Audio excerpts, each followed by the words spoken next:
Well, welcome back to the Prospect Hut. Hopefully you like this video. And of course, hit the subscribe button. We'll talk about the Mets prospects here and what happened on Sunday. Lots going on, and we're going to have the All-Star break in 2 weeks. We're going to have the Futures game. We're going to have a lot of stuff going on, especially on the Baseball Hut too. And we're going to have a big show on the Baseball Hut the final day of the first half. The Mets aren't playing well at the moment, but they will turn it around. I can guarantee it. Have the Huts guarantee. Mets minors recap.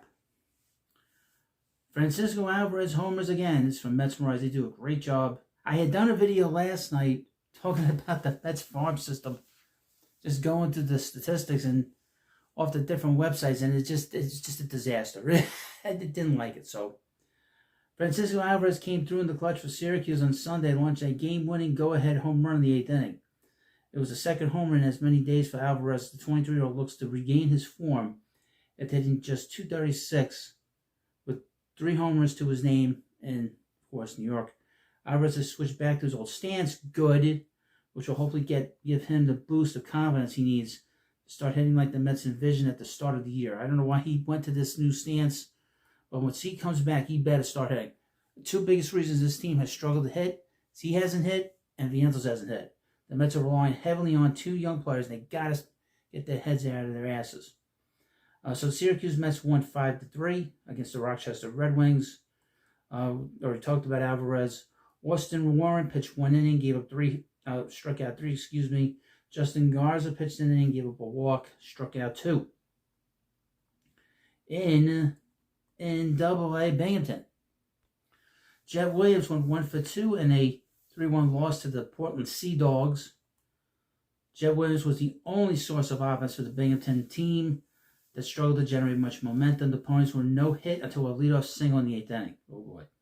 Jack Winninger pitched 4 in the 3rd innings. He had 2 earned runs, 7 hits, 3 strikeouts. He has pitched really well. Ryan Lambert, who the Mets drafted last year, pitched an inning and had 2 strikeouts. Keep an eye on him. Maybe he gets to the majors this year. Douglas Orellana pitched an inning, struck out 2. High A Brooklyn, the Cyclones defeated the Jersey Shore Blue Claws 8-3. Jesse Winker on rehab went 1 for 1 for a walk, double, an RBI. He almost hit a home run in the game. The designated hitter was Chris Suarez. He went 2 for 2 with a double, a home run, 2 RBIs. His OPS is 870 on the season. Expect him to go to AAA very soon. A.J. Ewing went 1 for 3. He hit a leadoff home run in the game, had 2 walks and an RBI. Dakota Hawkins pitched 3 innings, gave up 1 walk, struck out 2. Ryan Ammons pitched 2 innings and 4 strikeouts. I never hear anything bad about him. He never has a bad outing. Ryan Ammons. He's a lefty. I don't know why they put righty. St. Lucie lost to the Jupiter Hammerheads 13-1. Davison Gutierrez went 1 for 4 for an RBI. Center fielder Simon Wan went 1 for 3 with a double. Gutierrez provided the lone spark on Sunday's 13-1 blowout loss to the Hammerheads, driving in the only run for an RBI.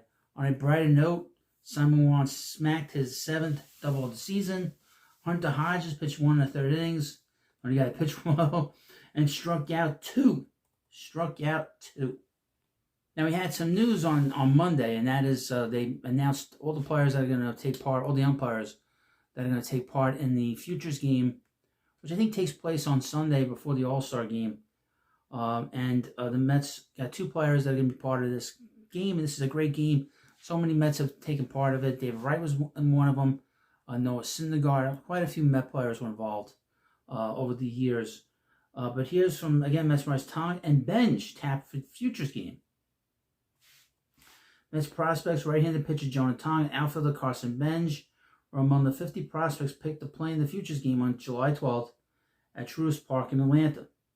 Tong was 22, a 7th-round pick in the 2022 draft out of Bill Crothers in Canada, Ontario, Canada, has struck out 142 batters per 9 innings for the Double-A Binghamton Roan Ponies. He's the Eastern League ERA, WHIP, and strikeouts. He's 6-3, 14 starts, going 73 innings. Tong set down 20 consecutive batters and struck out 13 in a combined perfect game on May 10th. He was 1 out away from finishing the game, which was a 7th inning contest, because it was just a doubleheader. Carson Benge was a first-round pick last year, 19th overall from Oklahoma State. He started the season at High Brooklyn, where he hit three. I hope he makes it to the majors, I swear. Where he hit 302 with 4 home runs, 37 RBIs, and 15 steals before his promotion in June to Binghamton. In 5 games, the Rome opponents, the outfielders gone 4 for 16 with a double, 5 walks, and 2 stolen bases. Benge has made 33 starts in center field, 16 in right, and 10 in left. He was a two-way player in high school, I would mention. According to MLB Pipeline, Benge is the Mets' 3rd overall prospect, and Tong is their 4th. On their top 100 prospect list, Benge is listed as the 81st best prospect, while Tong is regarded as the 92nd best prospect. I would expect that Tong in particular is going to be going up on this list very quick. The game will pit National League prospects against their American League counterparts. It will take place at 4 p.m. on that Saturday. Okay, so that's a little bit different. It's the day before and then they're gonna have the draft that Sunday. So thank you for watching this video. Of course, please let me know what you think about this in the comment section. Have a good day, and I'll see you later.